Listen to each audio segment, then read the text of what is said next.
हमने राजद्रोह के अंग्रेजी कंसेप्ट को समाप्त कर दिया है। शासन के खिलाफ कोई भी बोल सकता है इस देश के अंदर। देश के खिलाफ आप नहीं बोल सकते हो। देश के खिलाफ बोलोगे, देश के खिलाफ कुछ करोगे, देश के हितों को नुकसान करोगे तो कठोर से कठोर दंड का प्रावधान इस कानून के अंदर है। इस कानून का संपूर्ण इंप्लीमेंटेशन होने के बाद तारीख पे तारीख का जमाना जाएगा। आज इस कानून को इस सदन के आशीर्वाद प्राप्त होने के बाद हमारी आपराधिक न्याय प्रणाली क्रिमिनल जस्टिस सिस्टम 19वीं सदी से निकलकर 2 सदियों का फासला काटकर 21वीं सदी में सीधी प्रवेश करेगी। आज कश्मीर से कन्याकुमारी और द्वारका से लेकर कामाख्या तक इस कानून के आने के बाद एक ही प्रकार की न्याय प्रणाली का चलेगी। इस कानून से राज्यद्रोह अब देशद्रोह के अंदर बदल गया है। आपराधिक न्याय प्रणाली जो अभी हमारे देश के अंदर काम कर रही है उसमें ये बैलेंस बिगड़ गया था और हमने इसके अंदर बैलेंस ऑफ वर्क का बहुत बारीकी से ध्यान रखा है। अगर मैनेजमेंट के विद्यार्थी इसको बारीकी से देखेंगे, मैनेजमेंट के विज्ञान के हिसाब से देखेंगे तो उनको मालूम पड़ेगा कि बैलेंस ऑफ वर्क को कितना फाइन ट्यून कर कर ये कानून के अंदर हमने प्रस्तावित करने का प्रयास किया है। और मान्यवर, मैं आपको और आपके माध्यम से सदन को और सदन के माध्यम से पूरे देश की जनता को विश्वास दिलाना चाहता हूं, इस कानून का संपूर्ण इंप्लीमेंटेशन होने के बाद तारीख पे तारीख का जमाना जाएगा। 3 साल में किसी भी विक्टिम को न्याय मिल जाए ऐसी न्याय प्रणाली इस देश के अंदर प्रस्तावित होगी। मान्यवर, ये लोग जो पूछते हैं क्या होगा इस कानून से, मैं आज उनको बताना चाहता हूं मान्यवर, आज इस कानून को इस सदन के आशीर्वाद प्राप्त होने के बाद हमारी आपराधिक न्याय प्रणाली क्रिमिनल जस्टिस सिस्टम 19वीं सदी से निकलकर 2 सदियों का फासला काटकर 21वीं सदी में सीधी प्रवेश करेगी। मान्यवर, क्या होगा इस कानून से?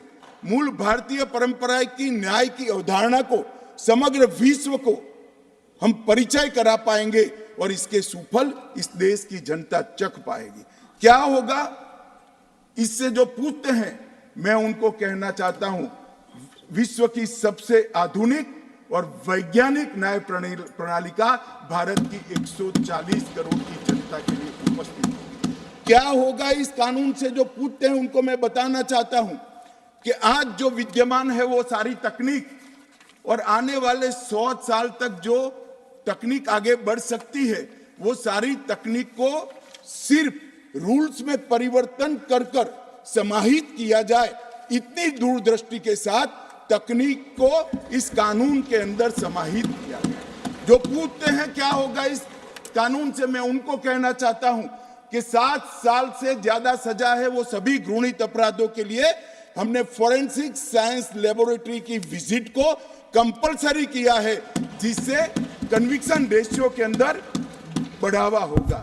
ये जो पूछते हैं क्या होगा इस कानून से, इनको मैं कहना चाहता हूं, अंग्रेज चले गए, पूरे देश में 4 प्रकार की न्याय प्रणाली चलती थी। आज कश्मीर से कन्याकुमारी और द्वारका से लेकर कामाख्या तक इस कानून के आने के बाद एक ही प्रकार की न्याय प्रणाली का चलेगी। मान्यवर, ये पूछते हैं क्या होगा, मैं इनको बताना चाहता हूं, महिलाओं के अधिकारों की रक्षा की बात थी, वो आप विदेश से आए हुए कंसेप्ट और एनजीओ को थोपे गए विचारों से करते थे। हम मातृशक्ति के सम्मान के लिए परंपरागत हमारा जो सम्मान है वो सम्मान को इस कानून के अंदर कानून का स्वरूप देने में सफल हुए हैं, मैं बताना चाहता हूं। मान्यवर, तो पूछते हैं क्या होगा इस कानून से? आजादी के 75 साल तक और 4 दशक से आतंकवाद का दंश झेलने के बाद इस देश की आपराधिक न्याय प्रणाली के कानूनों के अंदर आतंकवाद की डेफिनेशन नहीं थी। नरेंद्र मोदी जी ने जीरो टॉलरेंस टुवर्ड आतंकवाद का परिचय कराते हुए टेररिज्म की डेफिनेशन को इसके अंदर शामिल किया है। मान्यवर, जो पूछते हैं इस कानून से क्या होगा, मैं उनको बताना चाहता हूं कि इस कानून से राज्यद्रोह अब देशद्रोह के अंदर बदल गया है।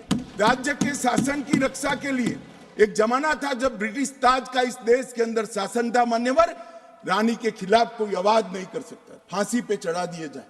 महात्मा गांधी हो, तिलक महाराज हो, वीर सावरकर हो, वो राजद्रोह के कानून में कई साल जेल में रखे और आपने भी इसका उपयोग बखूबी किया।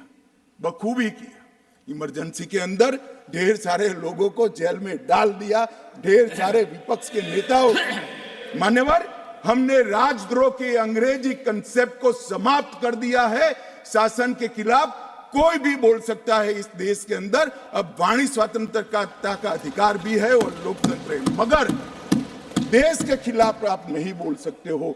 देश के खिलाफ बोलोगे, देश के खिलाफ कुछ करोगे, देश के हितों को नुकसान करोगे तो कठोर से कठोर दंड का प्रावधान इस कानून के अंदर है। व्यक्ति और देश के बीच में क्या अंतर होता है? डेमोक्रेसी का जो मूल विचार है, लोकतंत्र का जो विचार है, देश महान होता है, व्यक्ति महान नहीं होता है। मान्यवर, इसको इस कानून के माध्यम से हम ला रहे हैं।